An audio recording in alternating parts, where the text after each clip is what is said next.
Bom dia a todas e todos. Estamos aqui para mais uma edição do nosso DGP Mais Perto de Você.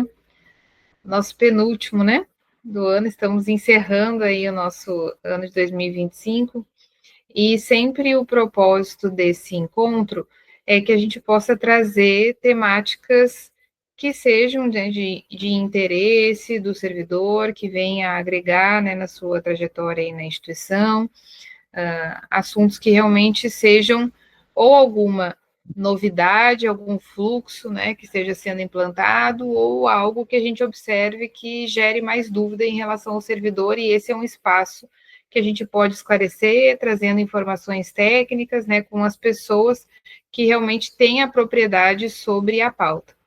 Então, a gente está aqui para falar sobre as questões relativas a acidente de trabalho, e trouxe a nossa equipe de segurança do trabalho, né, para que possa fazer um apanhado para vocês dessa temática, né, e esclarecer possíveis dúvidas que vocês têm, ou mesmo às vezes não é nenhuma dúvida, né, as pessoas não têm nenhum conhecimento mínimo, né, de como funciona, né, de quais são os critérios, né, qual é o escopo, né, de acidente de trabalho. Então, a gente está aqui com a presença da nossa médica em segurança do trabalho, Vólia, né, com a nossa engenheira em segurança do trabalho, Raiza, e com a nossa enfermeira do trabalho, a Karine, tá? Então, cada uma vai ter o seu espaço aqui para poder trazer um pouco do conhecimento delas, da informação para vocês, tá?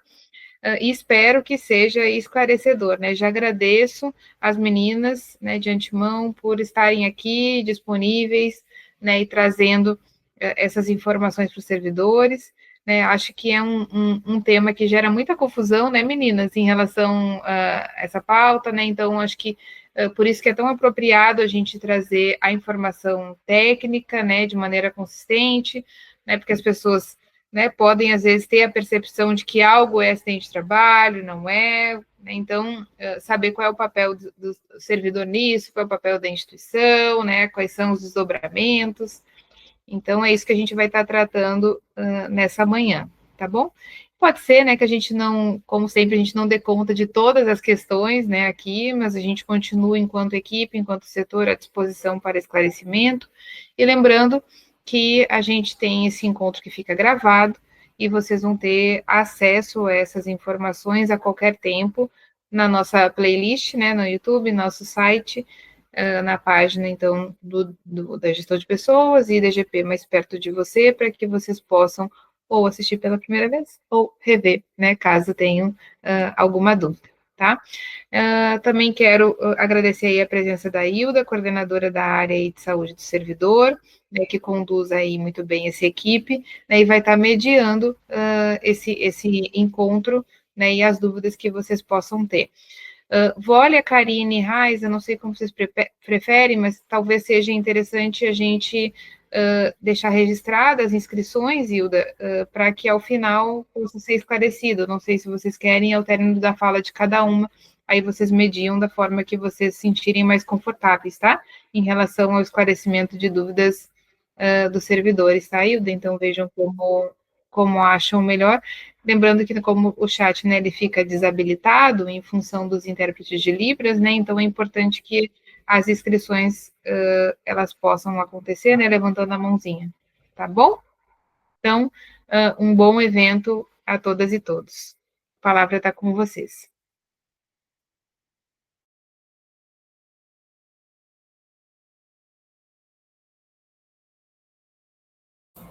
Bom dia.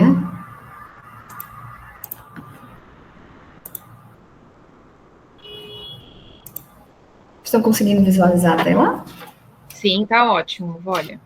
Oi, bom dia. Com muito prazer, né, que a gente vem aqui falar sobre esse tema tão importante, né, que é o acidente de trabalho do servidor e da servidora público federal, né? Eu sou Vólia Brandão, sou médica do trabalho, né, faço parte do SESMIT, e para quem não sabe, SESMIT é o Serviço Especializado em Engenharia de Segurança e Medicina do Trabalho. E vamos aqui apresentar a Raiza Amorim, né, Sacramento, que é a nossa engenheira de segurança do trabalho, e a Maria Karine, que é a enfermeira do trabalho. Ô, Vólia, deixa eu só dar um toque aqui, né, para a questão, né, da acessibilidade, para facilitar para os intérpretes de Libras, só para a gente tentar não falar tão rápido, até porque tem termos técnicos, né, e aí ajuda aos intérpretes de Libras na condução do trabalho, tá bom? Tá, boa observação, viu? Porque eu falo realmente muito rápido. Se eu estiver falando rápido, avisem. A Lei 8.112, ela utiliza a expressão acidente em serviço no seu artigo 212, né, e define, né, o acidente em serviço, o acidente de trabalho, como dano físico ou mental sofrido pelo servidor que se relacione imediata ou imediatamente com as atribuições do cargo exercido. Existem algumas equiparações previstas na lei, né? Então são também considerados acidentes em serviço os eventos listados no artigo 212 como agressão não provocada, né? Que é o dano decorrente de agressão sofrida e não provocada pelo servidor no exercício do cargo. Outra equiparação é o acidente de trajeto, que é o acidente sofrido no trajeto entre a residência e o local de trabalho ou vice-versa, desde que não haja interrupção ou desvio indevido do percurso. A doença profissional também, que é aquela causada especificamente pela atividade ou por agentes de risco, por exemplo, físicos, químicos, biológicos da profissão. Então, um soldador, né, é bem específico aquele tipo de profissão, como a catarata do soldador. A doença do trabalho, né, que ela é adquirida ou agravada pelas condições do ambiente de trabalho, como estresse, ergonomia inadequada, exposição a ruído, né, que não está diretamente ligada à atividade principal. Os acidentes em serviço, eles podem ser classificados quanto à sua forma. Então, o primeiro, que a gente já citou, que é o acidente típico, ele ocorre de forma súbita, durante a execução do trabalho, seja no local de trabalho, em suas dependências ou enquanto o servidor estiver a serviço dentro da jornada. Também inclui acidentes nos intervalos de refeição ou descanso dentro do ambiente laboral. E esses eventos, assim como qualquer tipo de acidente em serviço, podem resultar em incapacidade para o desempenho das funções. Tá bom nesse ritmo? A minha fala? Tá sim, tranquilo. Acho que sim, né, Aureliano? Tá ótimo. Outra classificação dos acidentes em serviço quanto à forma, né, são os acidentes de trajeto, né, que são os acidentes que ocorrem, esse foi o que eu falei, né, são os acidentes que ocorrem no trajeto entre a residência e o trabalho ou vice-versa. Mas para a sua caracterização, o servidor ele não pode se desviar do seu percurso habitual por interesse próprio. Por exemplo, eu estou indo para o trabalho, mas aí eu vou parar aqui na casa da minha prima para deixar algo, eu vou na padaria comprar um pão. Você não pode se desviar do seu percurso habitual, porque se isso acontecer, ele deixa de ser um acidente de trajeto e passa a ser considerado um acidente comum. E isso desobriga o órgão a preencher a CAT, que é a comunicação de acidente de trabalho. Também, né, os acidentes em serviço, as doenças relacionadas ao trabalho. Então, os trabalhadores com MEDs e DIAs, eles podem desenvolver agravos à sua saúde, adoecer ou mesmo morrer por causas relacionadas ao trabalho, como consequência da profissão que exercem ou exerceram, ou pelas condições adversas em que seu trabalho é ou foi realizado. Assim, o perfil de adoecimento e morte dos trabalhadores resultará da conjunção desses fatores, que podem ser sintetizados em 3 grupos de causas. Então, o grupo 1 são as doenças em que o trabalho é uma causa necessária, tipificada pelas doenças profissionais, como a gente falou lá na frente, anteriormente, né? As intoxicações agudas de origem ocupacional, por exemplo, né? Aqueles soldadores que lidam com metais pesados, intoxicação por chumbo, ou aqueles trabalhadores que trabalham diretamente com sílica, eles desenvolvem silicose. Então, são doenças profissionais legalmente reconhecidas. Já o grupo 2 são as doenças comuns que podem surgir ou se agravar em razão dos fatores presentes no trabalho, embora o trabalho não seja a única e nem a causa necessária. O nexo é principalmente epidemiológico, observando maior frequência ou antecipação da doença em certos grupos profissionais, por exemplo, hipertensão, doença coronariana, alguns distúrbios do aparelho locomotor, alguns tipos de cânceres, né, que tem em algumas categorias ocupacionais específicas. E o grupo 3 são as doenças em que o trabalho é provocador de um distúrbio latente ou agravador de doença já estabelecida ou pré-existente. Por por exemplo, a asma ocupacional, né, que são as doenças alérgicas da pele, respiratórias, transtornos mentais, em determinados grupos ocupacionais ou profissões. Doenças que não são consideradas acidentes, de acordo com a Lei 8.112. As doenças degenerativas, aquelas doenças que se manifestam sem relação com o trabalho, e as doenças endêmicas típicas de certas regiões, salvo se o servidor estiver a serviço em alguma área de risco. A comprovação do acidente, conforme o artigo 212 da 8.112, diz que a prova do acidente será feita no prazo de 10 dias, prorrogável quando as circunstâncias o exigirem. Será aceito como prova qualquer documento que comprove a ocorrência do fato, a exemplo do boletim de ocorrência, né, principalmente nos acidentes de trajeto, fotografia, relato do profissional socorrista ou congênere, testemunhas, dentre outros meios que registrem o fato ocorrido. Os procedimentos após o acidente. A Rai vai falar mais minuciosamente sobre esse tema. Mas aconteceu o acidente, o servidor deve comunicar imediatamente à chefia. Se houve afastamento, cadastrar o atestado no Via Solgov, né, e marcar como acidente em serviço. Preencher a carta SP, que a Karine vai mostrar, né, toda a carta SP, como é que se preenche, qual é o preenchimento, mostrar a carta SP, que é justamente a comunicação de acidente de trabalho. Preencher o formulário de investigação de acidentes em serviço, para os casos de acidentes típicos e de trajeto. E depois será agendada uma junta médica com o servidor para avaliar a licença médica e o estabelecimento ou não de nexo causal. Essa junta médica, ela é agendada com o perito e comigo, que sou a médica do trabalho. Por isso que é uma junta médica, né? Não é uma perícia comum ou singular, né? Com apenas um médico. Gente, era isso que eu tinha para trazer. Obrigada.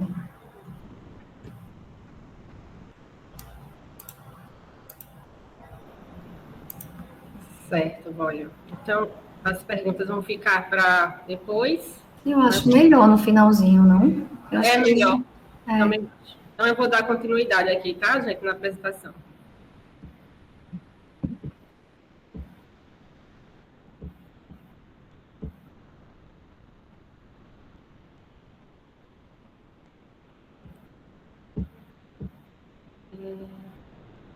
Vocês conseguem visualizar?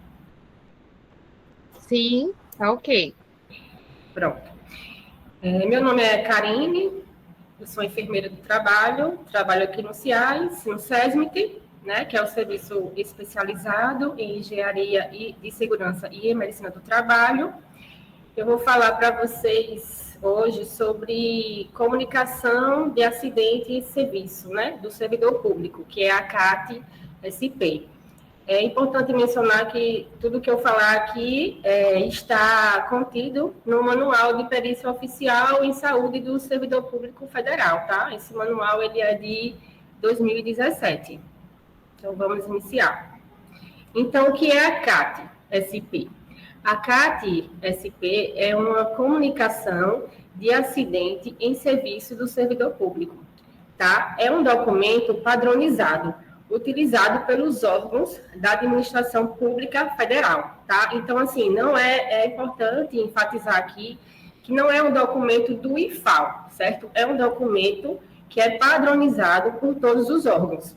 Então, esse documento, ele serve para informar o acidente em serviço ocorrido com o servidor e é regido pela Lei número 8.112 de 90.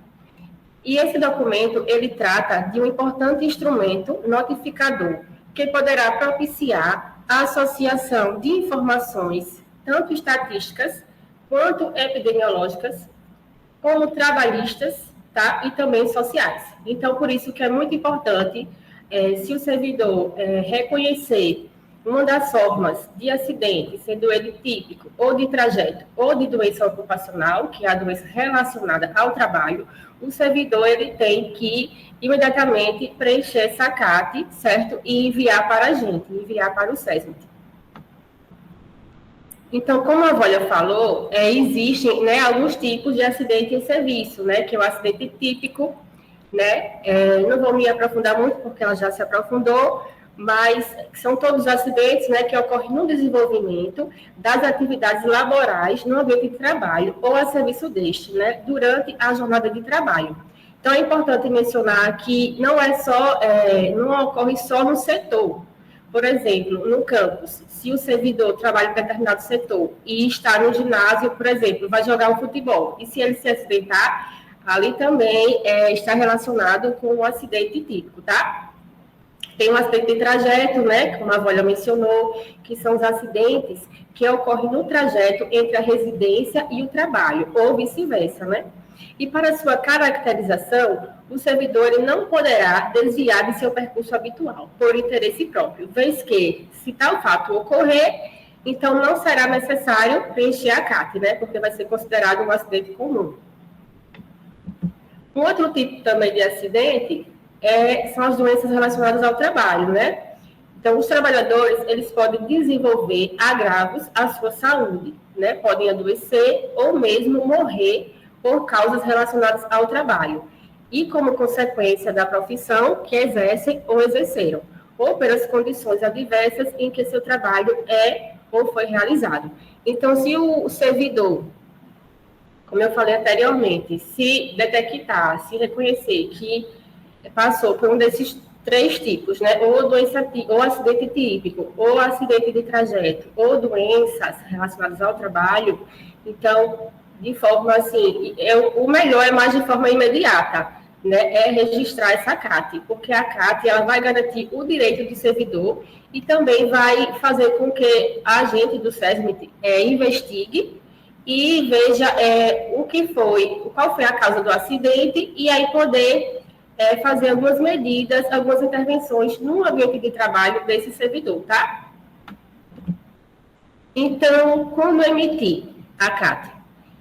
Todo e qualquer acidente em serviço que provoque ou não lesões no servidor, havendo ou não afastamento de suas atividades, obrigatoriamente deve ser registrado, mediante preenchimento do formulário da comunicação de acidente em serviço do servidor público, que é a CAT. Então, como eu falei, para que sejam resguardados os direitos do servidor acidentado em serviço, além de possibilitar a análise das condições em que ocorreu o acidente e a intervenção de forma a reduzir ou mesmo impedir novos casos. Então, se o servidor ele se afastou, ou se ele não se afastou, ele tem que preencher essa CAT e tem que passar por uma perícia médica. Tá? Muitos servidores acham que só precisa preencher a CAT se afastou. Não. Se reconhecer o acidente, mesmo que tenha se afastado ou não, é preciso emitir a CAT. Então, o formulário da CAT, ele segue os parâmetros do Manual de Perícia Oficial em Saúde do Servidor Público Federal, tá? Que é a 3ª edição do ano de 2017. E deve ser preenchido mesmo em caso de suspeita do acidente, tá? Porque, assim, o nexo causal, ele só vai ser estabelecido na perícia médica, tá? É importante falar isso. Então, se o servidor, ele tem uma suspeita de um acidente, então ele já tem que preencher a CAT, tá? Até que seja confirmado o seu nexo causal, que vai ser realizado pela junta médica, que é pelos peritos aqui do CIAS. Então, no caso de haver documento comprobatório de acidente, como o boletim de ocorrência, é importante, no caso mais de acidente de trajeto, uma fotografia, né, um relato de uma testemunha. Então, é importante o servidor anexar junto a essa CAT para a fim de investigação, tá? Aqui no SESMIT e do CIAS. Então, recomenda-se, como eu falei, a anexação à CAT, tá? E na hipótese de não haver outra prova, então a CAT ela vai se configurar como prova, tá? Para os fins legais. Mas é importante anexar esses documentos, tá? E a CAT, ela deve ser apresentada aqui, né, por vocês para o SESMIT, no prazo de 10 dias, tá?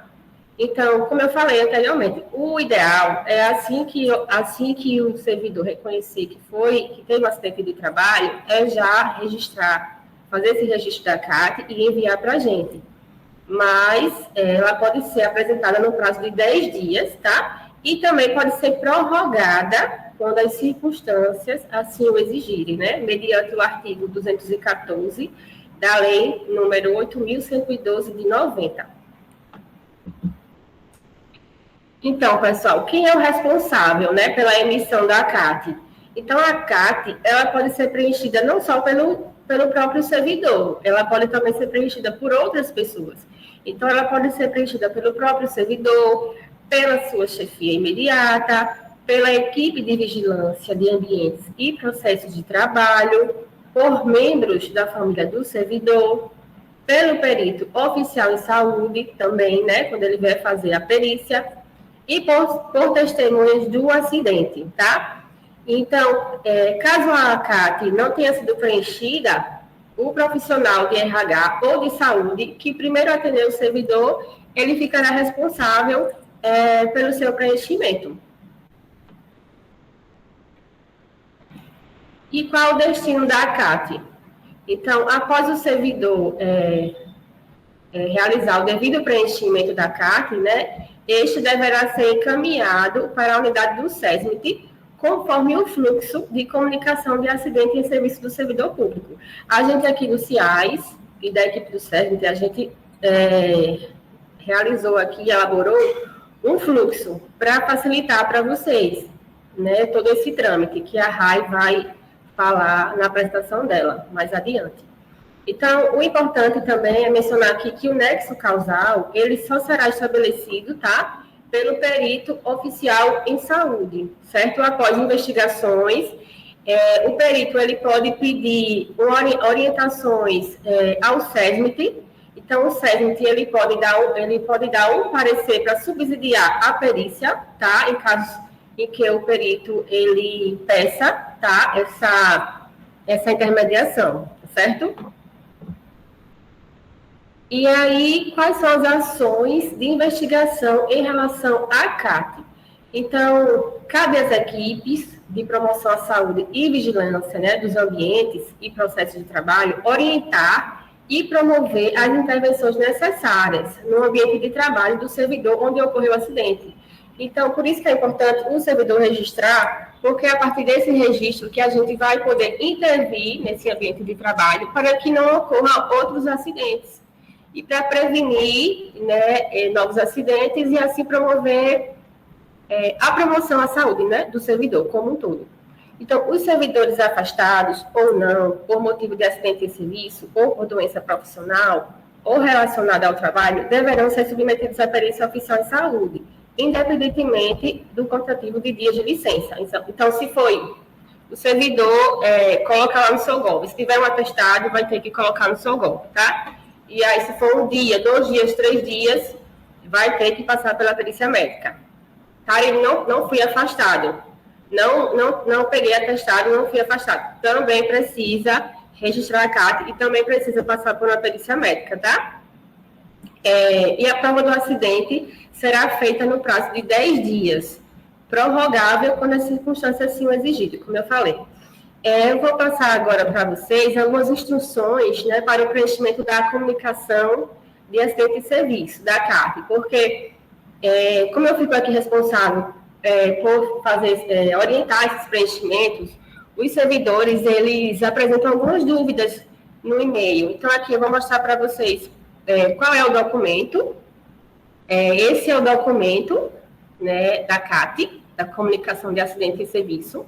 Então, o servidor, ele tem que preencher toda essa parte aqui que está no lado esquerdo, responsabilidade, né, do servidor.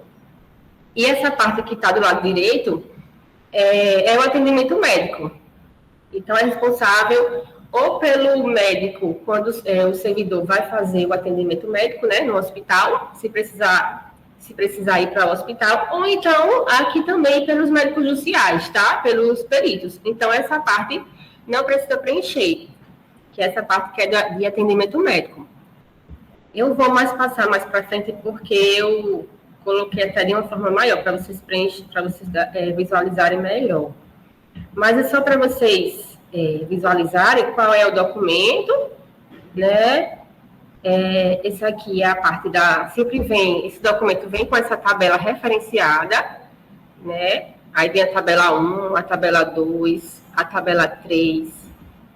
E aqui são algumas instruções.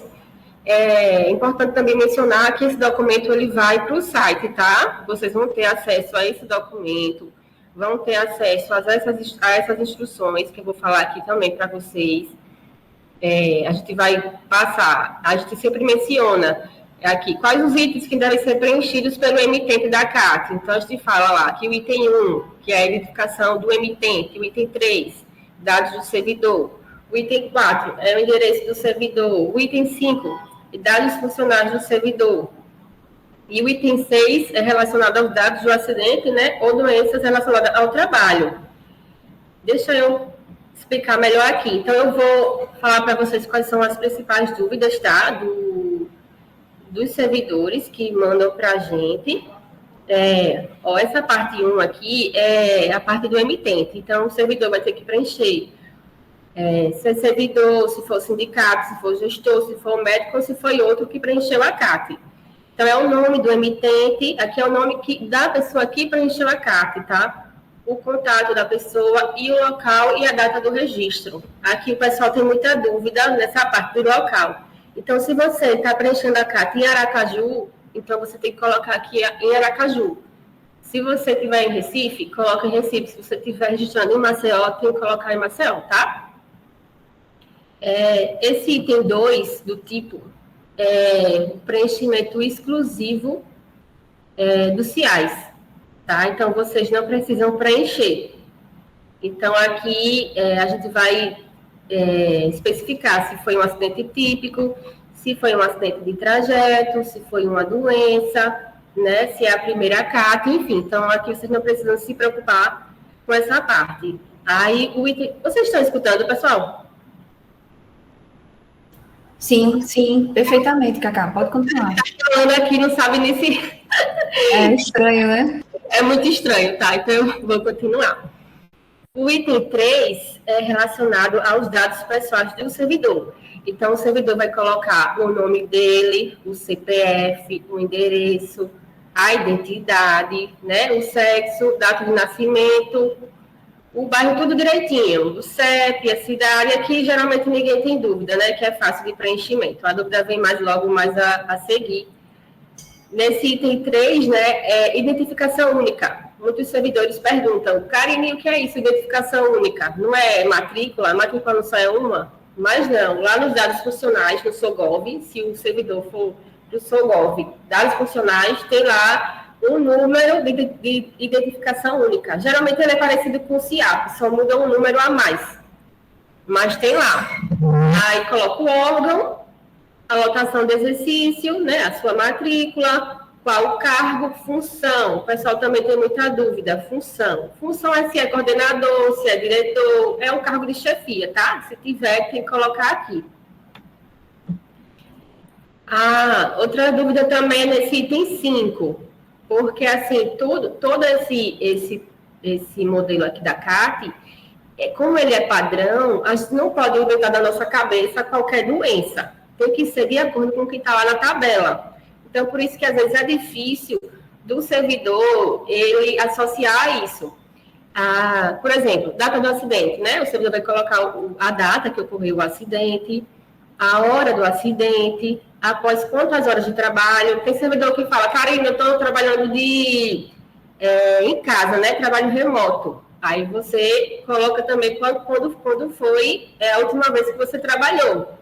Né, a data do acidente, se houve afastamento, sim ou não, a data do último dia trabalhado. Então, se tiver trabalho remoto, coloca também. A mesma coisa do trabalho presencial. Aí a dúvida vem muito aqui nesse item 6 aqui, né, que é a parte do corpo atingida. Aí tem que olhar lá, consultar a tabela 1 para ver. Por exemplo, aqui, tabela 1, tá vendo? Tem aqui, ó, crânio, ouvido, olho, nariz, boca. Então, tem que o servidor, por exemplo, ele teve um acidente no braço, um acidente típico que lesionou o braço. Então, ele tem que vir aqui e colocar braço. E coloca aqui braço. Por que isso? Porque o que está aqui na CAT é o que está lá no sistema do CIAP Saúde, que é o que os peritos também eles vão registrar no CIAP Saúde, tá? Essa CAT. Então, não tem como colocar outra coisa que foge da tabela. Agente causador do acidente também tem que ser de acordo com o que está lá na tabela 2 e na tabela 3. E a situação geradora também. Então, tudo isso tem que ser de acordo com o que está na tabela. E aqui vocês vão colocar se houve registro policial, sim ou não, se houve morte, sim ou não, qual foi o local do acidente, se foi numa rua, no caso de trajeto, se foi numa rua, se foi numa via pública, se foi um acidente típico, foi no ginásio, foi lá no refeitório, não, foi aqui no corredor, foi na escada, tem que colocar, tá? Porque tudo isso vai servir de subsídio para a gente na hora da investigação. A especificação do local do acidente, como eu falei, né? Se foi num laboratório, se foi num pátio. Testemunhas é importante também, tá? Se tiver, coloca aqui. Se não tiver, também deixa sem. O importante também é que vocês vão colocar os dados que vocês tenham. Se não tiver, também não precisa colocar, tá? Se não tem, não coloca. Aqui é a assinatura do emitente. E essa outra parte, que aqui, como eu falei, é o atendimento médico. Então, aqui só quem vai preencher são os médicos, tá? Aqui é o médico do CIAS, vocês não precisam preencher nada sobre isso. E aqui, pessoal, pronto. Obrigada. Então, eu tentei aqui passar uma forma mais, assim, didática, porque tem muitas dúvidas, né, a respeito do preenchimento da CAT. Então, é importante dizer que esses documentos vão estar no site para vocês, tá? A Rai vai explicar direitinho o fluxo para vocês de quando vocês sinalizarem no Sogov, e depois o que é que faz, para quem eu mando a CAT, eu preenchi agora, o que é que eu faço? Então, todo esse fluxo a Rai vai estar mostrando agora para vocês, como também vai estar lá no site também para vocês visualizarem, tá? Obrigada pela apresentação e a gente vai dar continuidade.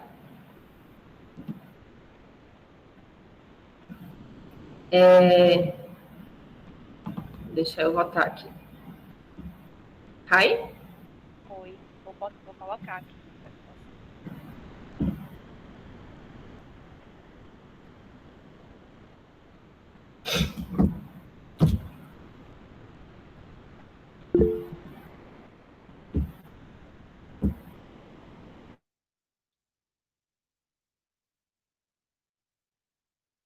Estão conseguindo visualizar?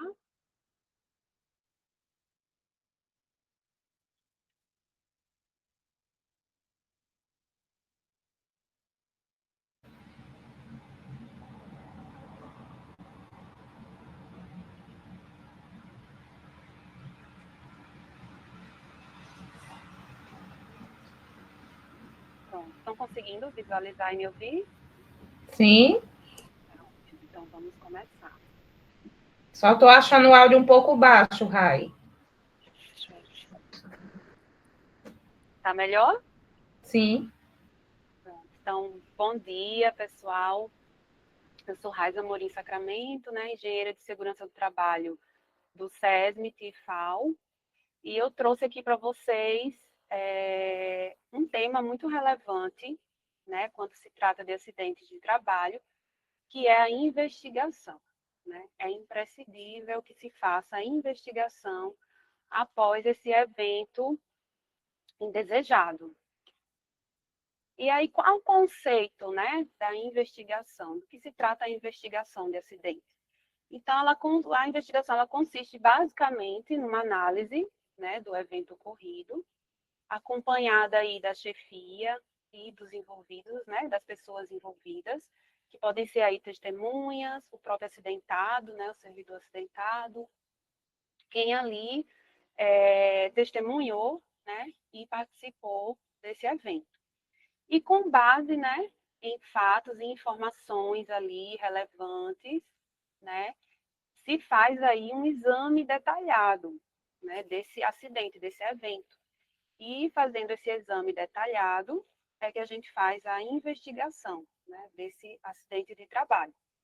E qual o principal objetivo dessa investigação? É justamente identificar e corrigir as causas do acidente, ir na causa raiz, né, e eliminar essa causa raiz.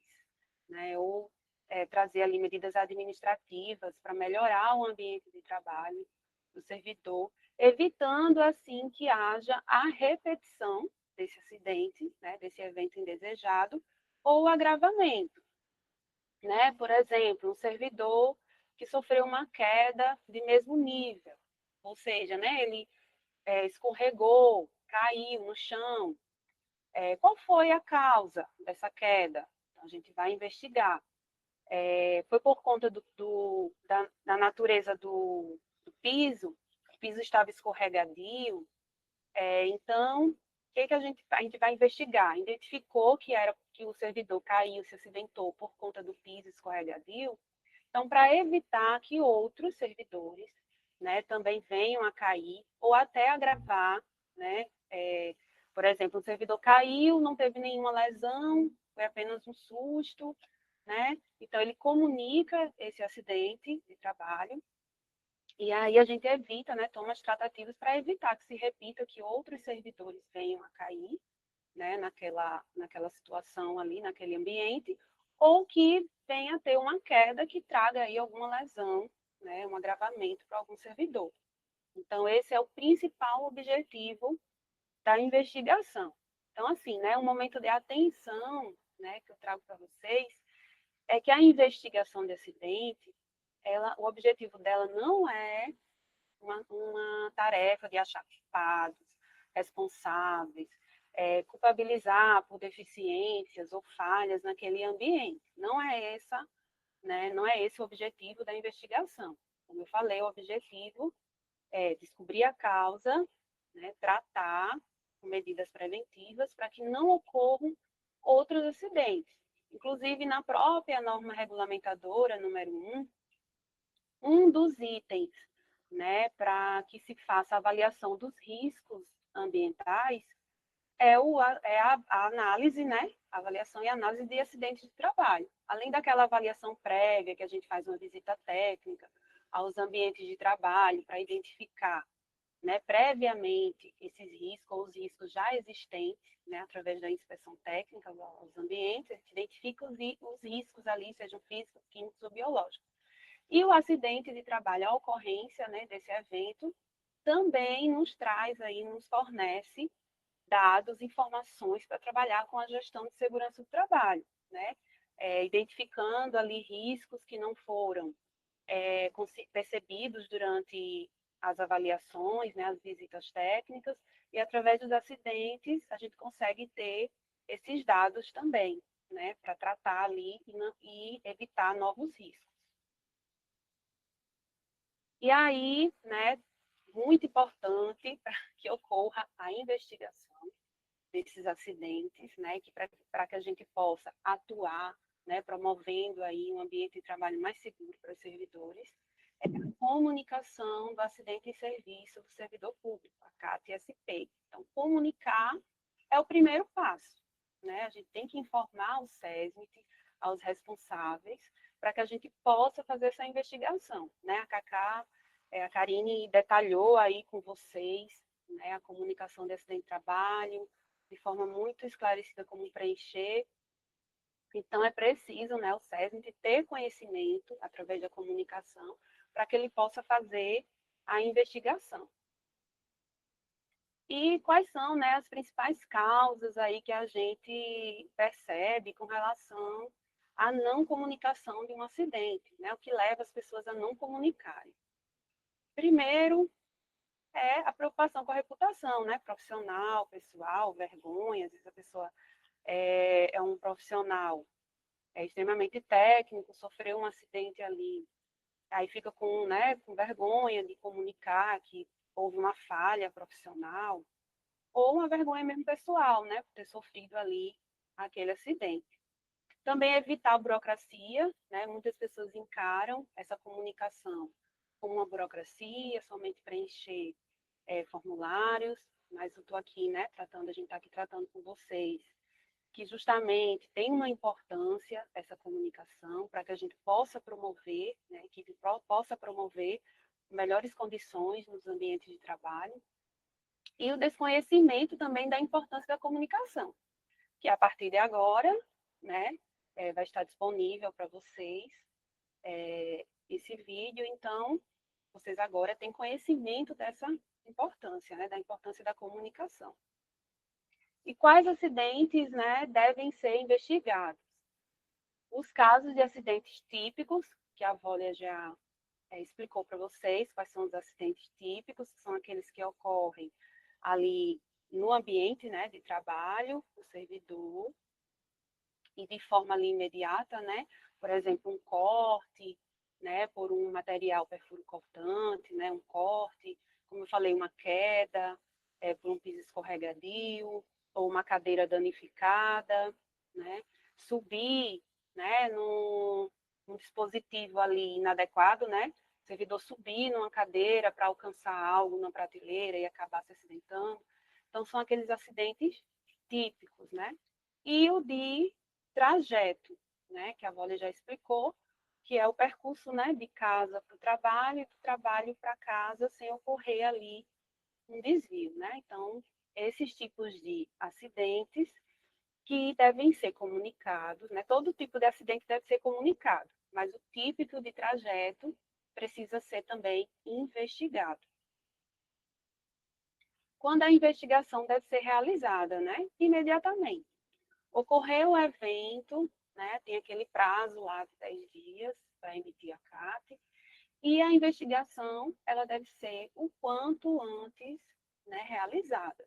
Por quê? Porque as informações se perdem, né? Com o passar dos dias, a gente esquece de detalhes, e os detalhes nesse tipo de situação é muito importante, né? A gente observar o ambiente ali como um todo, né? E lembrar, né, dessas informações, porque são importantes. Ah, naquele momento tinha uma iluminação, né, que não era eficiente, então precisa lembrar que uma das causas daquele acidente foi por falta ou ineficiência de iluminação, né? Então, todos esses detalhes a gente precisa lembrar para preencher a CAT, né? E o quanto antes fizer a investigação, melhor, porque aí a gente consegue lembrar de todos os detalhes e chegar na causa raiz desse acidente.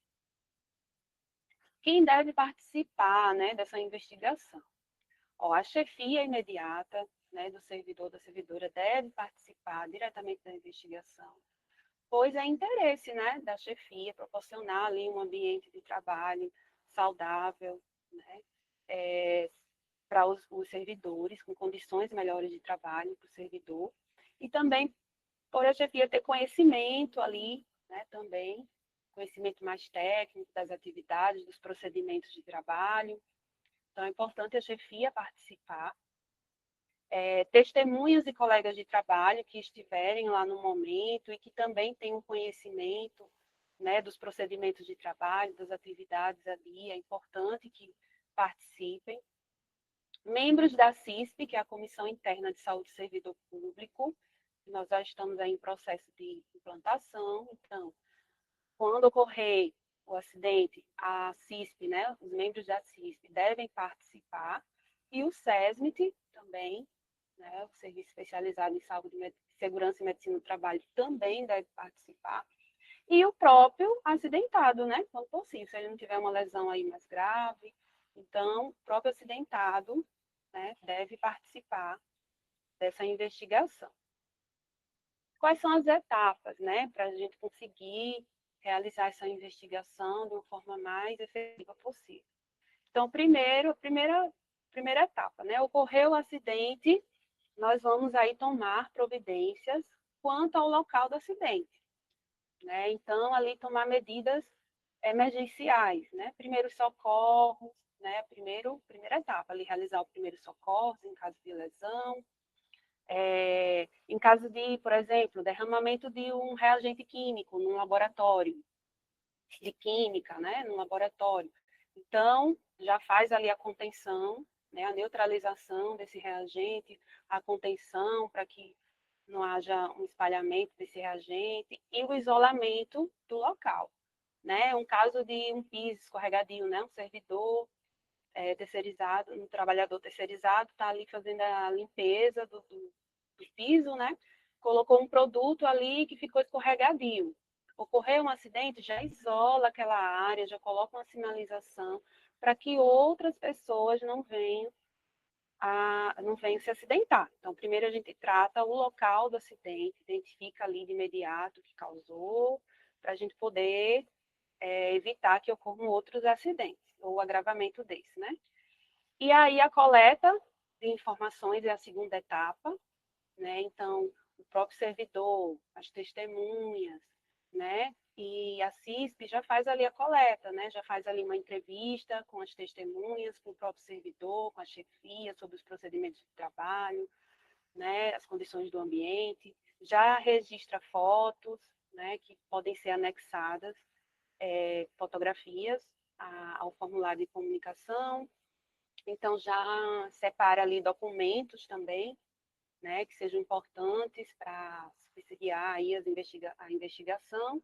Então, já é a terceira etapa. A quarta etapa, a segunda etapa. A terceira etapa, após a coleta dessas informações e evidências, é preencher o formulário, né, e notificar, comunicar o acidente de trabalho, tanto à CISP, né, como ao SESMIT, para que a gente tenha conhecimento e possa fazer a quarta etapa, que é a análise das causas do acidente. Né? Após a análise das causas, que existem vários métodos que a gente utiliza, né, para fazer a análise dessas causas, aí tem a quinta etapa, que é a elaboração do relatório de investigação.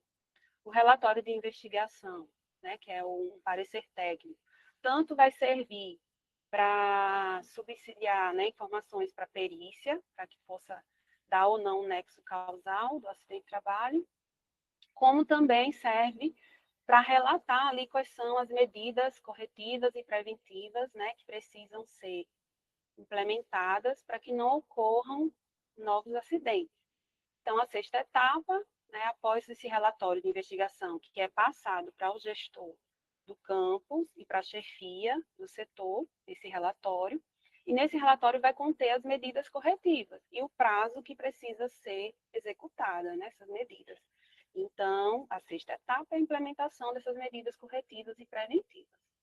E a sétima etapa é o monitoramento e acompanhamento. Então, após, né, a realização das medidas corretivas, tanto o SESMIT quanto a CISP têm esse papel de monitorar, acompanhar se essas medidas foram realizadas, se continuam sendo efetuadas.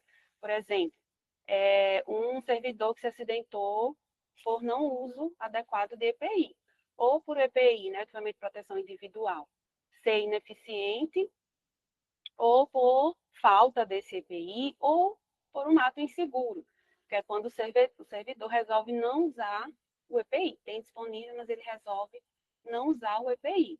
Então, vai no relatório que precisa ser realizada a compra, né, desse EPI, ou fornecimento de um EPI mais adequado, ou um treinamento para que os servidores daquele setor utilizem o EPI, né, e de forma adequada. E aí, tanto a CISP como o SESMIT vai fazer esse monitoramento, acompanhamento, para ver o uso, se está sendo efetivo, né? Porque se aquela medida corretiva não foi efetiva, aí nós voltamos, né, para ver se pode fazer outra medida corretiva para que não ocorra mais acidentes nessas situações analisadas, né? E aí, seguir essas etapas, né, vai garantir o quê? Que a investigação seja eficiente, né? Seguir todas essas etapas. E vai contribuir aí para a prevenção de novos acidentes e promover um ambiente de trabalho mais seguro para o servidor. Nós temos um fluxo, né, de acidente de trabalho. Esse fluxo vai estar disponível também no site do IFAL para vocês, que é um fluxograma. E o fluxo consiste no seguinte: primeiro, o servidor, a servidora, vai preencher a CAT, né? E também outros envolvidos também, como a própria CGP, ou o médico que primeiro atender, pode preencher a CAT também, no caso do servidor estar possibilitado de preencher.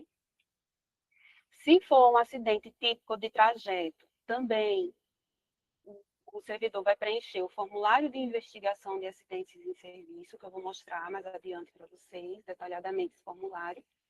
e vai enviar os documentos pertinentes, né, tanto a CAT como o formulário de investigação ao e-mail do SESMIT, para que o SESMIT tenha conhecimento, né, para que o SESMIT seja notificado desse acidente.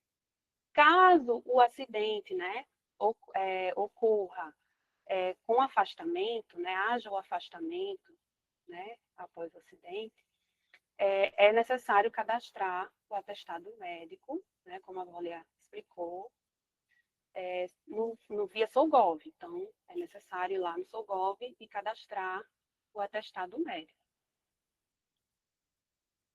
E aí, né, tem uma observação com relação se o acidente, né, independente se teve afastamento ou não, né, é preciso realizar a comunicação de acidente de trabalho, tá? Mesmo que não haja afastamento, ou mesmo que o afastamento seja de um dia apenas, ou do dia do acidente, é necessário a comunicação do acidente de trabalho. E o envio da CAT, né, e do formulário de investigação deverá ser feito no prazo de 10 dias, né, conforme a Lei 8.112, e pode ser prorrogável quando as circunstâncias assim o exigirem, né, dependendo aí da proporção desse acidente, pode ser prorrogável. Mas o ideal, como eu falei, né, e lá na lei, dizendo que o prazo de 10 dias para o envio da comunicação de acidente de trabalho, para notificação. E aí, após o servidor enviar a comunicação de acidente de trabalho e o formulário de investigação em caso de acidente típico e de trajeto para o e-mail do SESMIT, o SESMIT vai realizar a investigação do acidente e emitir parecer, né? Emitir o parecer, que é o próprio relatório de investigação, para que sejam tomadas ali as medidas corretivas, e também nesse parecer, né, vão ter dados ali que vai subsidiar a perícia, a junta médica para realizar a perícia. E, além disso, vai realizar, né, que é o mais importante, é realizar a análise do acidente para orientar, né, e promover, orientar os gestores, orientar os servidores e promover aí as intervenções necessárias para que esse evento indesejado aí não venha a ocorrer ou não haja um agravamento. Após o SESMIT fazer, né, realizar a investigação, vai encaminhar, né, realizar, no caso, receber a notificação, vai encaminhar esses documentos para a perícia, para os CIAs, para que possa agendar a perícia com o servidor e, durante a perícia, a junta médica vai fazer, né, o estabelecimento ou não de nexo causal do acidente, com acidente de trabalho. O formulário de investigação também vai ser disponibilizado, né, lá no site, junto com o fluxo e com o fluxograma. E ele consiste no seguinte, né? O formulário ele é bem semelhante à comunicação, preenchimento, porém ele vai trazer mais detalhes para que o SESMIT consiga, né, mais dados, mais detalhes para que o SESMIT consiga fazer essa investigação. E aí vai ter aqui os dados do servidor, que ele vai preencher, que é o nome, a matrícula, CIAP, o sexo, data de nascimento, nível de formação, estado civil, endereço, né?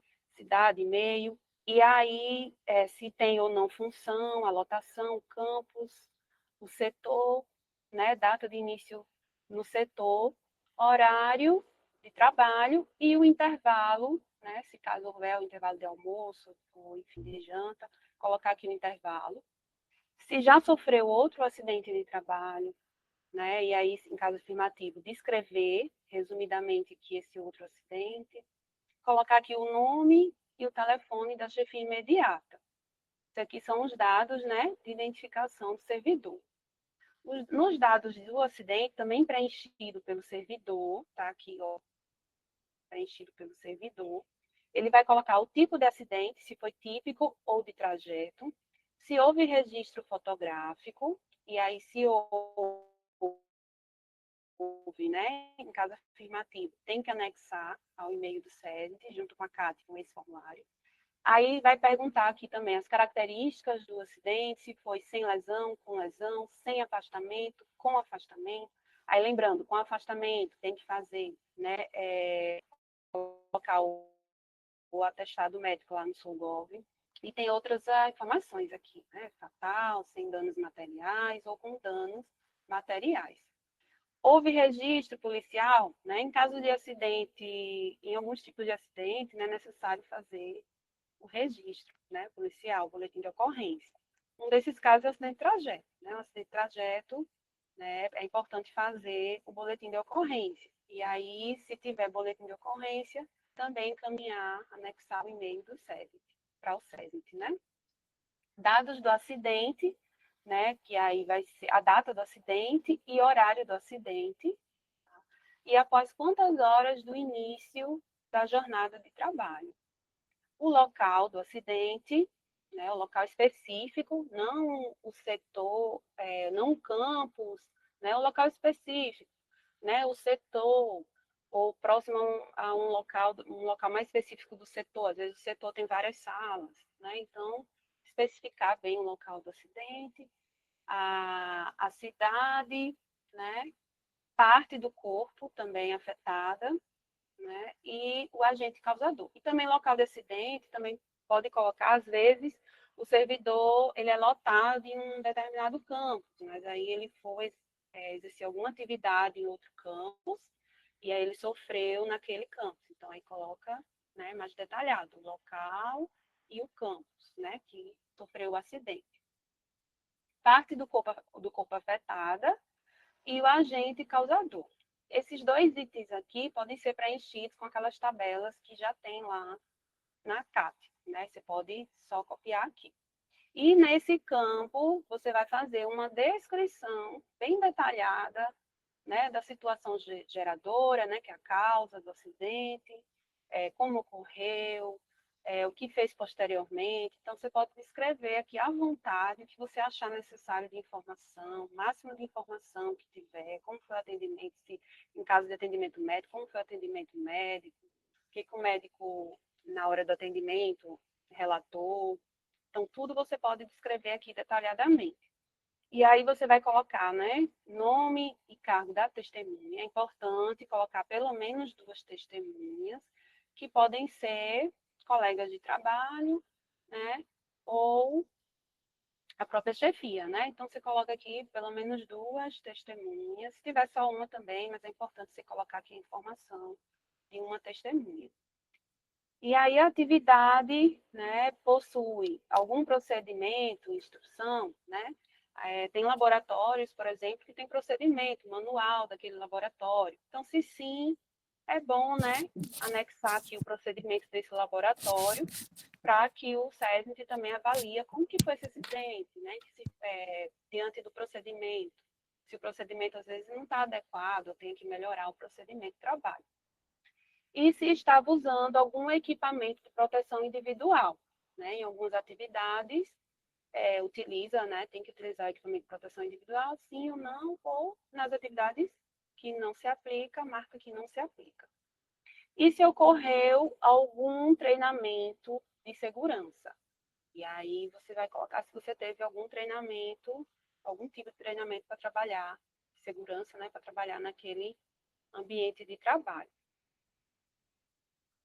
Aí, se for acidente de trajeto, aí tem esse campo aqui para preencher, acidente de trajeto, né? Tem um campo para observação e aqui um campo para as assinaturas, que aí vai ser a assinatura do servidor, né? É importante que o servidor assine o documento, a chefia imediata do servidor também assine e as testemunhas, né? Também assinem aqui. A análise da ocorrência, essa parte aqui, é preenchida pelo SESMIT, né? O SESMIT vai fazer a investigação com base no que foi fornecido nesse formulário, né? Ele vai entrar em contato com o servidor, vai entrar em contato com as testemunhas, com a chefia, vai fazer a investigação, se possível, vai no local também, no ambiente de trabalho, fazer uma análise mais detalhada, e aí fica esse campo aqui para preenchimento do SESMIT. Certo, pessoal? Era isso que eu tinha, né, para passar para vocês da importância da investigação, de realizar a investigação, né, de acidente de trabalho. É muito importante, como eu falei, não só pela comunicação, né, de acidente, para enquadrar ou não, né, para dar ou não um nexo causal. É importante comunicar, notificar o SESMIT com o acidente para que ele possa, né, fazer esse gerenciamento de riscos e melhorar as condições do ambiente de trabalho dos servidores.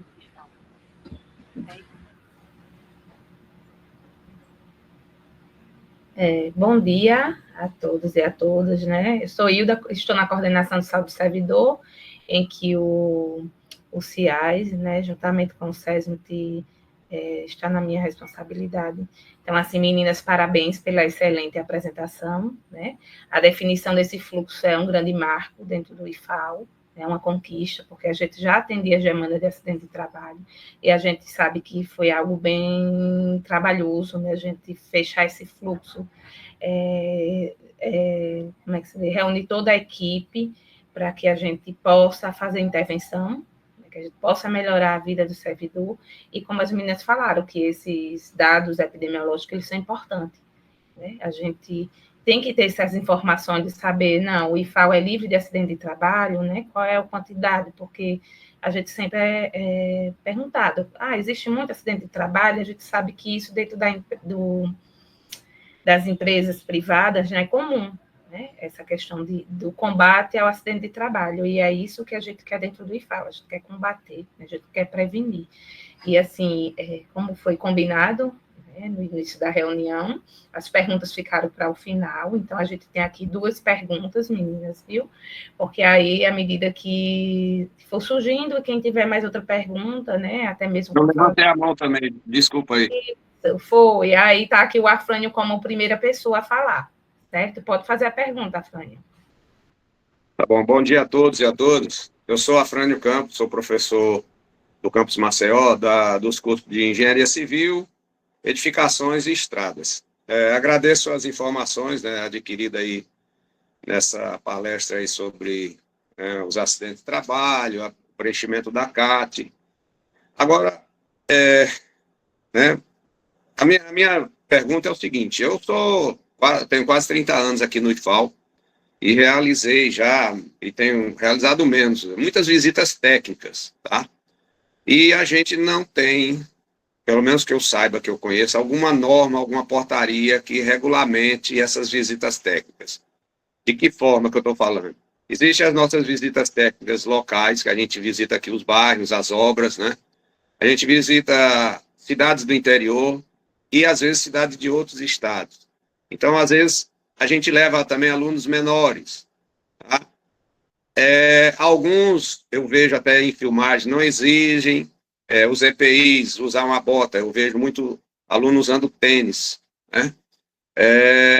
Alguns professores, às vezes, levam até alunos no próprio carro para visita técnica, que a gente, às vezes, critica, dizendo, isso não está certo, mas alguém sempre pergunta, mas está escrito isso aonde? Né? Então, a gente vai mais pela nossa segurança do que algo estabelecido. Então, o que é que eu queria? Eu queria que existisse um documento mostrando os procedimentos, os cuidados, as implicações em caso de acidente, pode ser de trajeto, ou às vezes na obra, de pisar num prego, cair numa barreira, né? Como conduzir esses alunos acidentados para os hospitais, né? Que implicações podem gerar para o professor no ato da visita técnica, tá? Então, às vezes, a gente conta muito com a sorte nessas visitas. Por exemplo, também, as condições não estão ideais para você viajar para fora. Aí vai num ônibus sem ar-condicionado, aguentando aí calores, às vezes, no sertão de 40 graus. Isso pode dar aí uma baixa de pressão no aluno, desmaio, né? Às vezes a pessoa não se hidrata direito. Então, eu queria saber o seguinte, existe um documento ou vocês vão pensar ainda em elaborar esses procedimentos para evitar problemas futuros, né? Porque a gente, como eu digo, a gente só está contando com a sorte. Obrigado aí.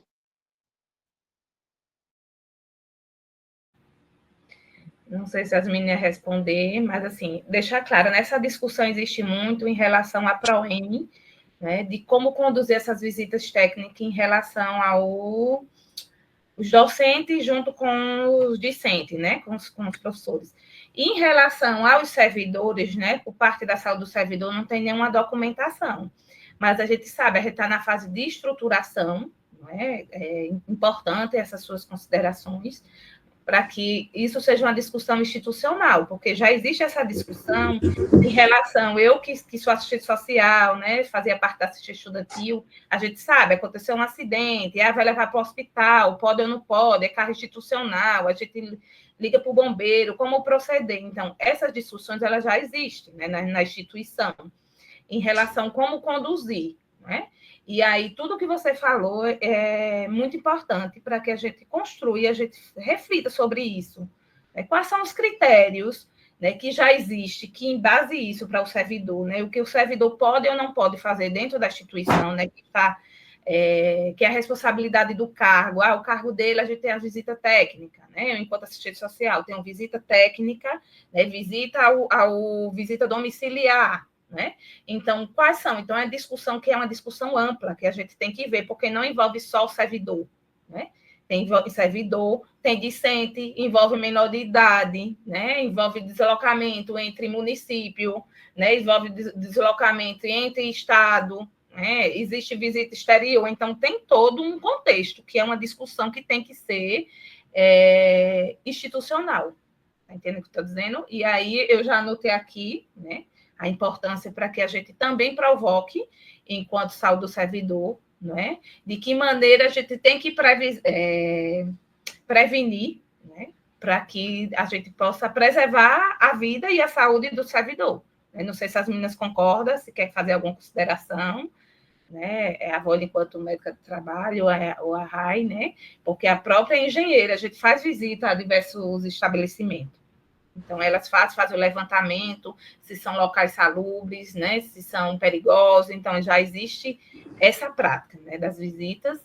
Então, a gente acaba seguindo o que é atribuído àquele cargo, àquela função, né?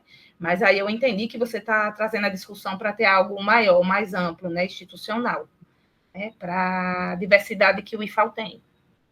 Não sei se é isso, se eu respondi. Né? Em relação à PROEM, eu não sei se já tem algum documento específico. Em relação aos servidores, tem as normas, né, responsável de cada cargo, né, o que é atribuição, mas aí a gente entende essa discussão, né, de ônibus institucional, viagem de van, e aí a gente vê a importância disso, porque se tem um acidente no trajeto, não é responsabilidade da instituição enquanto acidente de trabalho.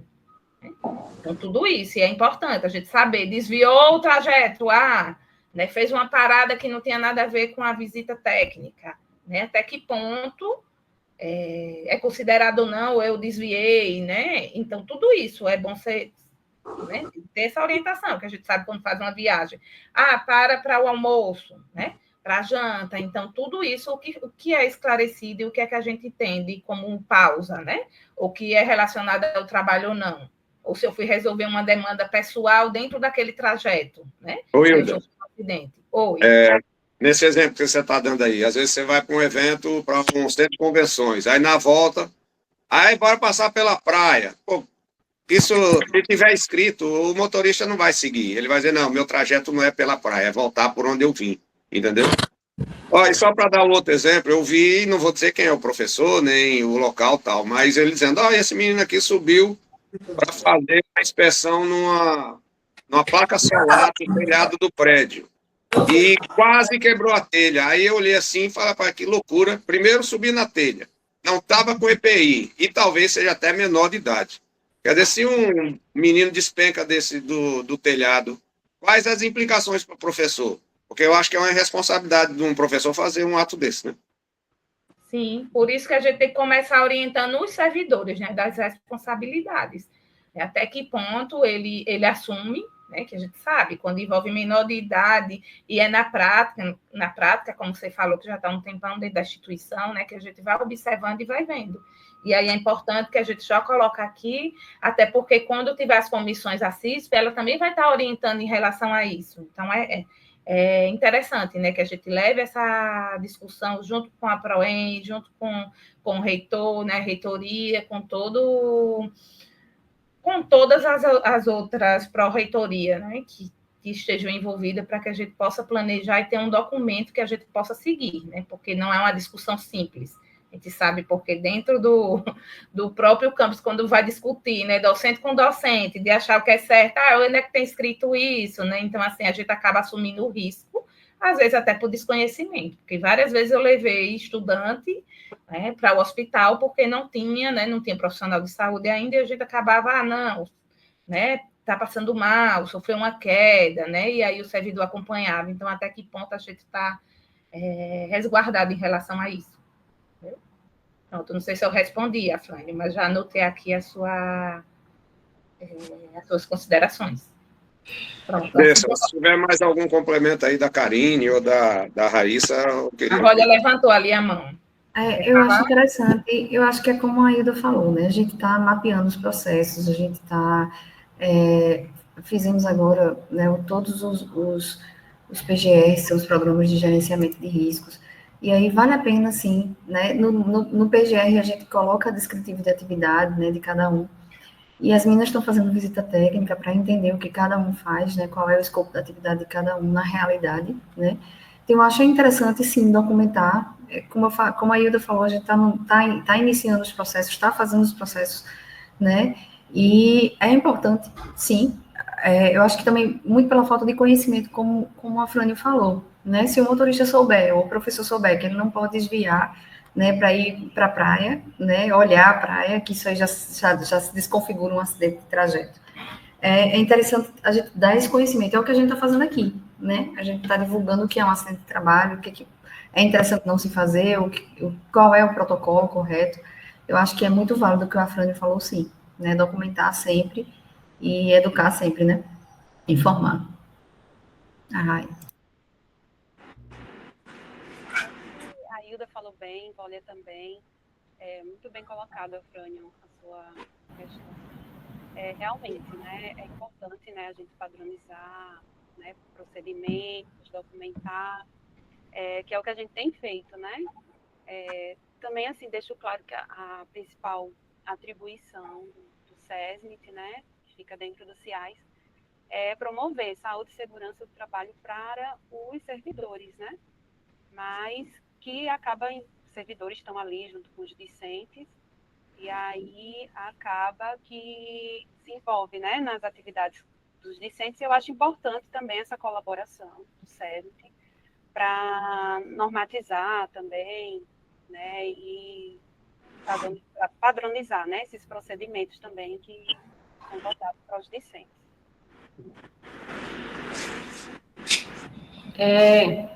Eu também acho muito importante sua fala, Fran, porque nossa equipe ela foi estruturada em 2020, né? Então, a gente está elaborando, já elaboramos o PGR, já elaboramos o PSMSO, que são programas que visam atender essa demanda, né, de prevenção, de saúde e segurança no trabalho. Mas a gente sabe que realmente existem algumas regras que não são cumpridas, como você falou aí, visitas, eu mesmo como eu faço mestrado também, né, já participei de algumas, já viajei, e eu vi que, assim, às vezes acontece de mudar um pouco, né, o trajeto, isso desconfigura um acidente de trabalho. Por isso que é importante, realmente, como a Hilda falou, de ter um documento, né, porque a gente já tem no ambiente de trabalho, né, dentro do ambiente.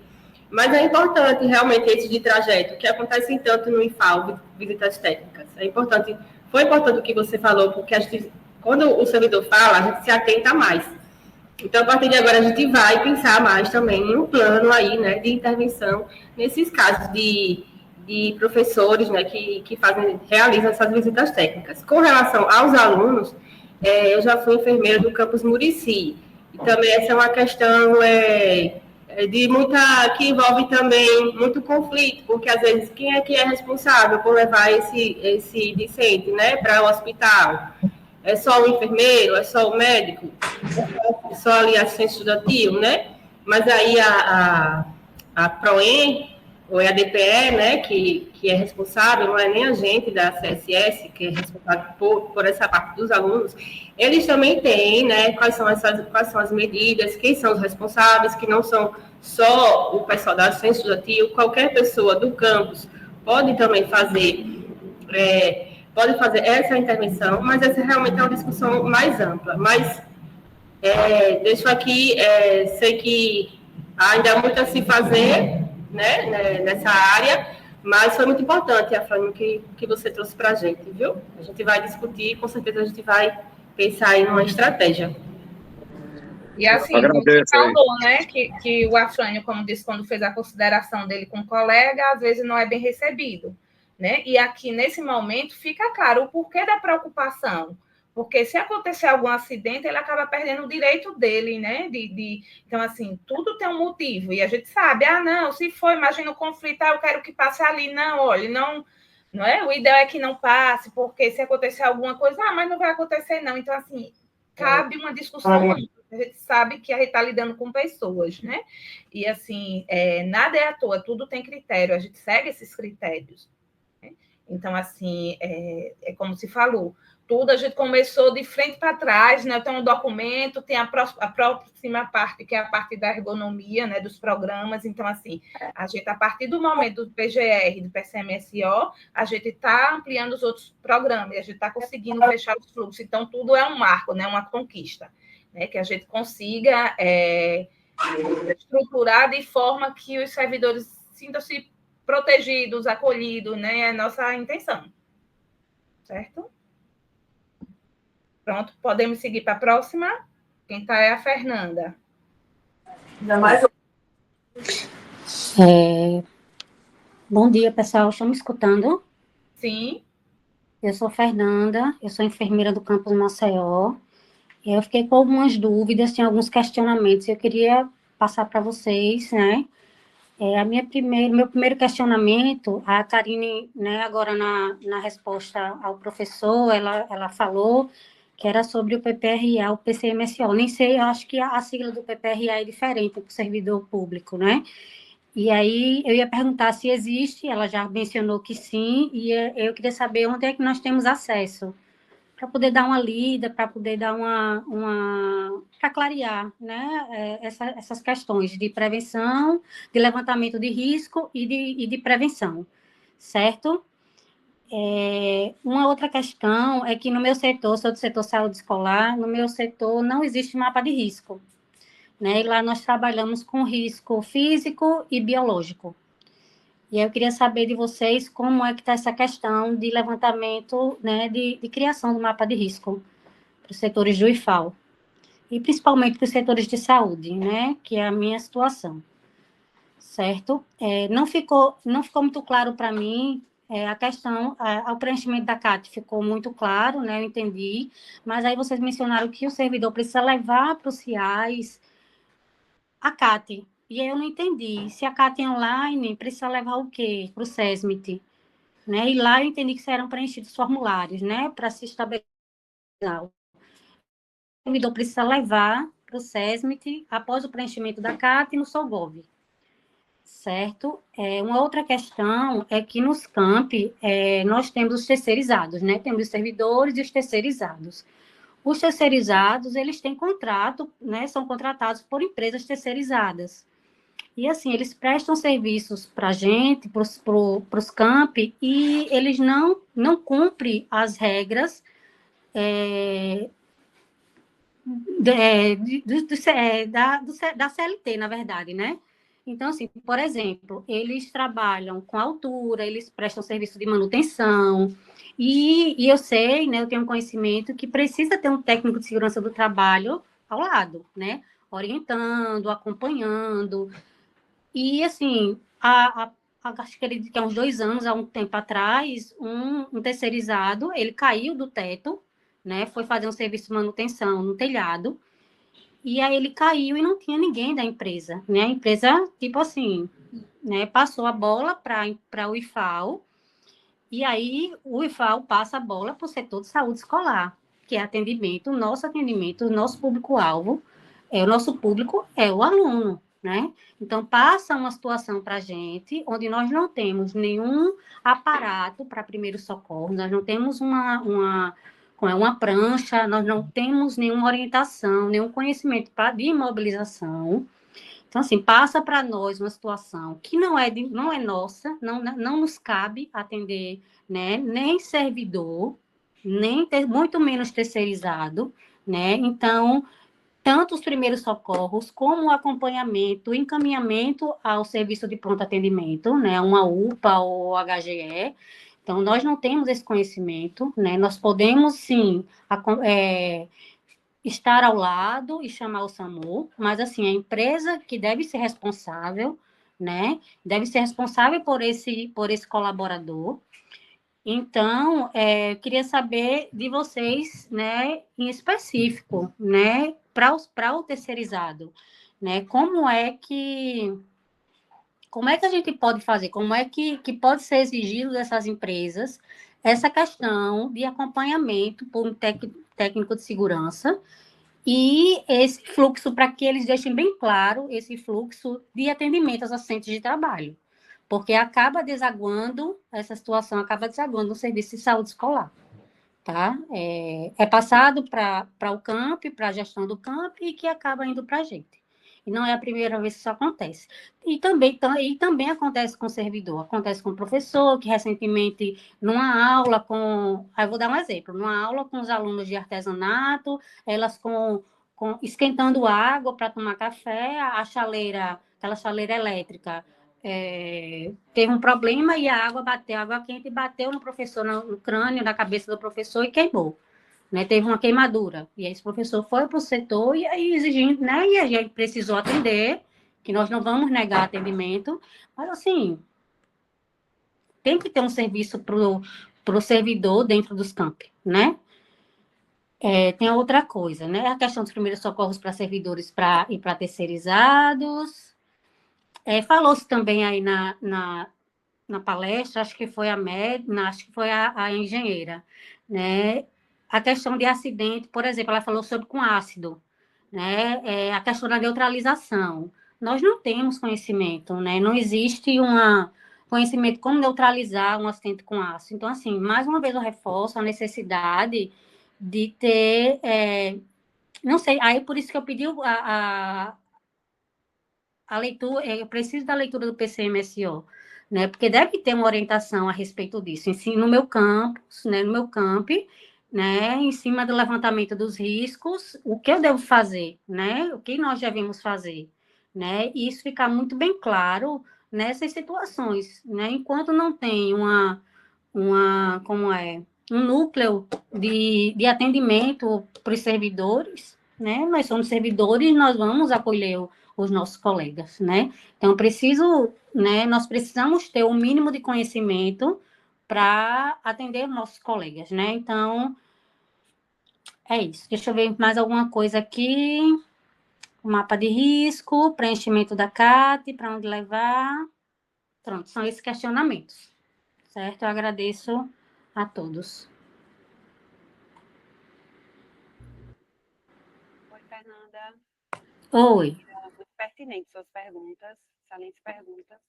Com relação ao PGR, né, que com a penúltima atualização da norma regulamentadora número 1, não é mais PPRA, né, que é aplicado, é o PGR, que é o Programa de Gerenciamento de Risco.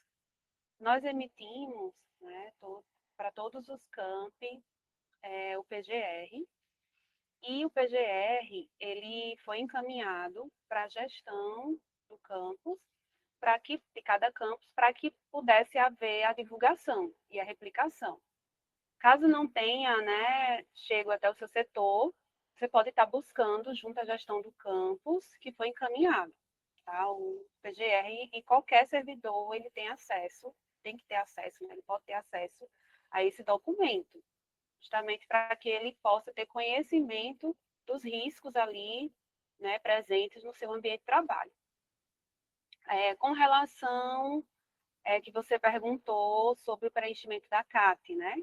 Como a gente falou, a CAT ela vai ser disponibilizada no site IFAL, e aí ela deve ser preenchida e encaminhada por e-mail para o SESMIT, certo? E se for um acidente típico de trajeto, vai ser encaminhado também no mesmo e-mail para o SESMIT, para o e-mail do SESMIT.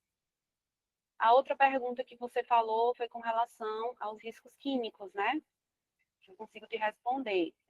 Por isso que é importante, quando a gente faz as visitas técnicas, a gente sempre recomenda e orienta aos servidores dos laboratórios a manter no ambiente de trabalho as que a gente chama ficha de segurança, FDS, que antigamente chamava FISPIC, né, que é ficha de inspeção de segurança química. Então, nessas fichas contém todas essas informações, tá? Então, é muito importante, a gente sempre orienta nas visitas, e a gente, inclusive, coloca nos relatórios, a importância de ter essas fichas, porque na hora que você vai manipular um reagente, é importante que antes de manipular, você dê uma lida nessa ficha, para você ter conhecimento de todo o procedimento em caso de urgência, emergência, em caso de acidente com aquele produto químico. E nessa ficha vem descrevendo, em caso de ingestão, em caso de contato com a pele, em caso de inalação, né? Então, tudo é recomendado, né? Como neutralizar, porque cada reagente, ele vai ter uma forma de neutralizar, né? Alguns tipos de ácido só neutraliza com uma solução básica, como são ácidos mais fortes, e alguns ácidos mais fracos, basta ali entrar no chuveiro, né? Ou numa torneira com água corrente, que você já consegue neutralizar, por exemplo. Então, vai depender do reagente. Por isso que é importante, a gente sempre orienta que tenham essas fichas, tá? Outra pergunta que você falou foi com relação também ao PGR, eu acho importante citar aqui que nós estamos, né, estruturando as comissões dos servidores,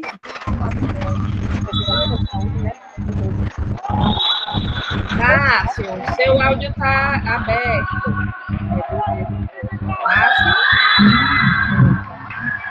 Eu não consigo fechar. Pronto. Aninha? Eu não consigo também fechar. Mas só a Aninha consegue, que ela que abriu a sala. Isso. Então, é importante, essas comissões, elas vão ser importantes justamente para replicar esses conhecimentos, né? E para divulgar esses dados, tanto do PGR como do PCMSO, né? Que é o Programa de Controle de Saúde Ocupacional. Então, do PCMSO também as próprias comissões vão replicar essas informações para os servidores, né? E vão atuar mais, né?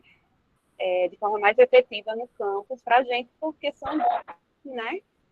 Campo e a gente não dá conta de estar presente a todo momento. Mas quando tem as visitas técnicas e as inspeções, a gente sempre está conversando e orientando com relação a manter esses manuais, esses procedimentos nos ambientes de trabalho, que é muito importante, né?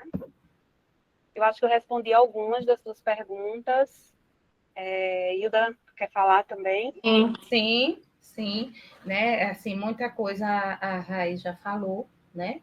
Mas, tipo, foi divulgado o PGR para todos os diretores, né? Que ele tem que assinar, ter ciência, né? E aí eu coloquei até aqui como nova sugestão fazer uma nova divulgação para eles, né? Um novo reenvio, porque acontece uma coisa, eu não lembro quando foi, porque como já faz tempo que foi enviado, né? É importante, porque é um documento que todo servidor ele pode, né, acessar, ele pode verificar e ver, né, em relação a isso.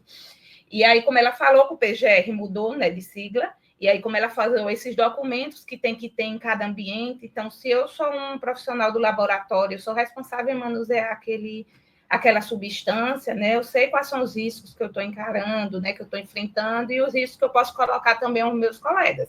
Então, todas as informações, ela tem que estar posta, né? Tem que ser orientado. E o papel da CISP também vai ser essa, de que verifique nos ambientes se estão sendo utilizados EPIs, né? Se as informações elas estão claras, se as pessoas têm acesso. Então, isso não é um trabalho simples, né? É como é que se diz? É mudança de cultura, né? É de educação, você sabe a importância, porque às vezes você nunca vai pensar que vai sofrer um acidente. Não, mas eu sei quando acontecer, né? E aí o colega não sabe, e aí ele está precisando daquela ajuda, É por isso que tem determinados cursos, como o de primeiros socorros, que é exigido que todos os servidores façam, né?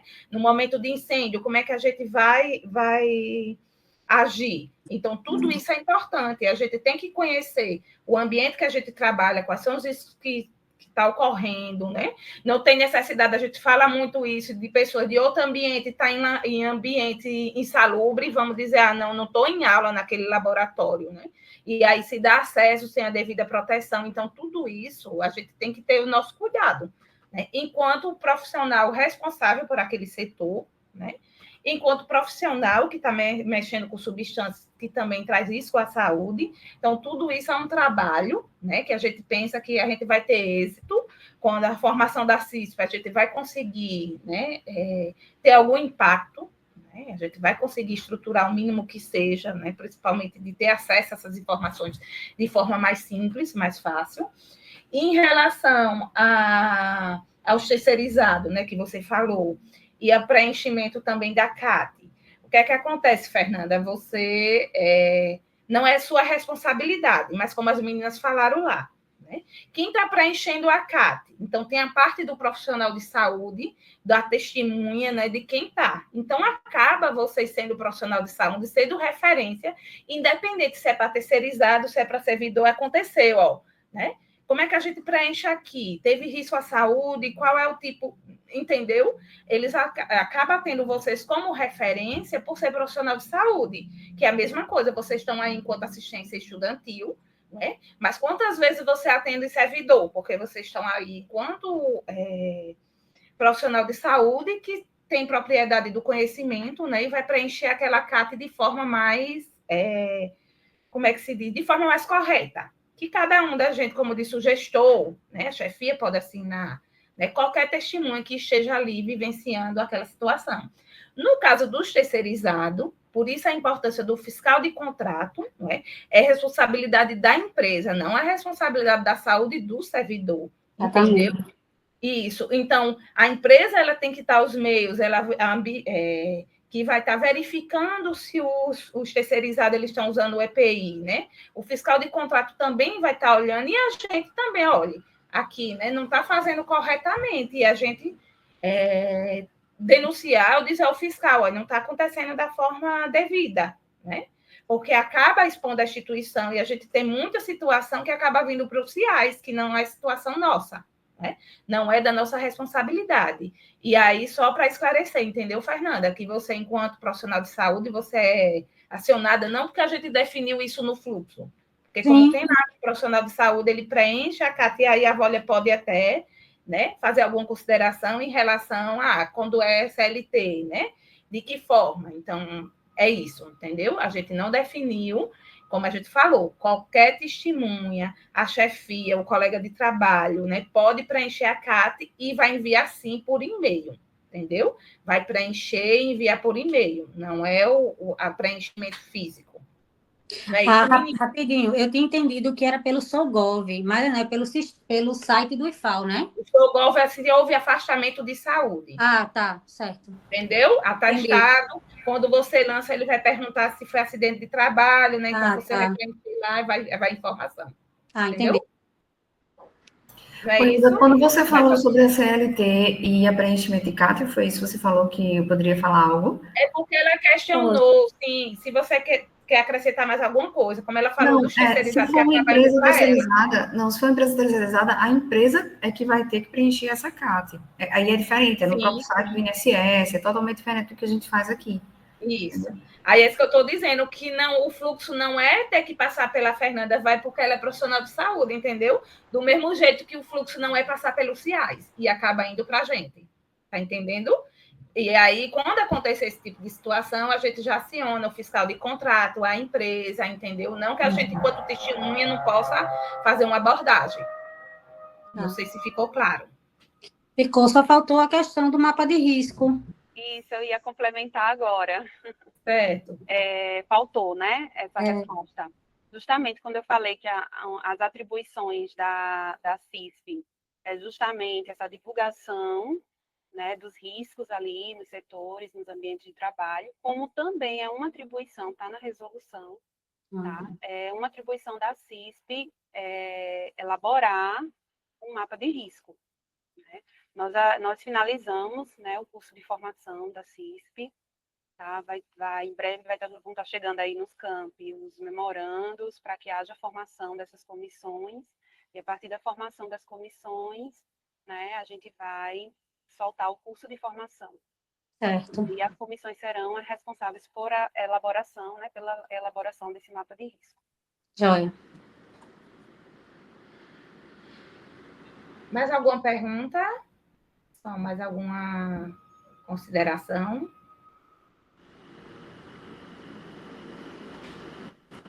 Eu acho que não, né? Assim, meninas, parabéns, né? Foi muito válido, muito rico. Como eu falei, é um marco histórico, a gente que está à frente, né, dessa construção, ver o PGR. Então, são documentos que são grandes, né? Não são documentos simples, né? Exige estudo, exige entrega, né? E assim, eu estou muito feliz que a gente possa estar entregando esse fluxo. A gente já atende as demandas de acidente de trabalho, mas agora o fluxo ele está bem claro. A partir daí a gente vai divulgar no site, né? A partir desse momento a gente vai divulgar para que todos os servidores ele possam acessar, como também podem acessar esse vídeo. A gente sabe que o DGP mais perto de você ele fica acessível para que a gente, em qualquer situação, eu fiquei com dúvida, eu vou assistir novamente, né? Como também pode entrar em contato conosco. Então, assim, quem não assistiu, pode assistir depois. Então, né? É um ganho.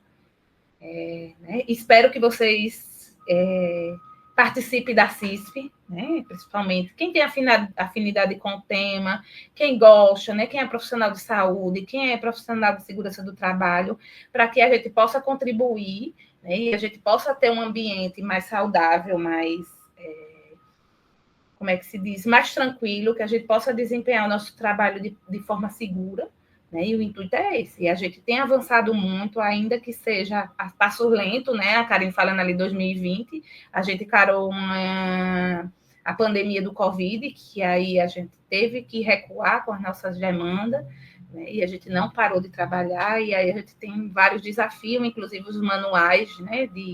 de laboratório, de almoxarifado, a gente tem um leque de coisas, né, de programas e projetos a desenvolver, e a gente tem conseguido, né? Assim, a gente tem conseguido entregar, como eu digo, o pior é a gente fazer algo rápido, de imediato, a gente ter retrabalho, a gente está, e a gente sabe que cabe revisão, né? O fluxo, na prática, a gente vai ver e a gente vai modificando de acordo com a lei que está vigente, né? De como, não, a gente poderia melhorar para ser mais rápido nesse fluxo. Então, tudo é uma construção, né? Agradecer a quem participou, agradecer a todos, né? E é isso que a gente está, como eu falei, a gente está à disposição de quem tiver alguma dúvida, pode entrar em contato tanto no e-mail do CIAS como do SESMIT. Obrigada. Tchau, obrigada pela participação de todos. Tchau. Tchau, obrigada. Tchau. Obrigada Tchau, aos intérpretes, né? Obrigada a Luana, que também está aqui, faz parte da equipe, né? Vi ela no início. Participação de todas vocês.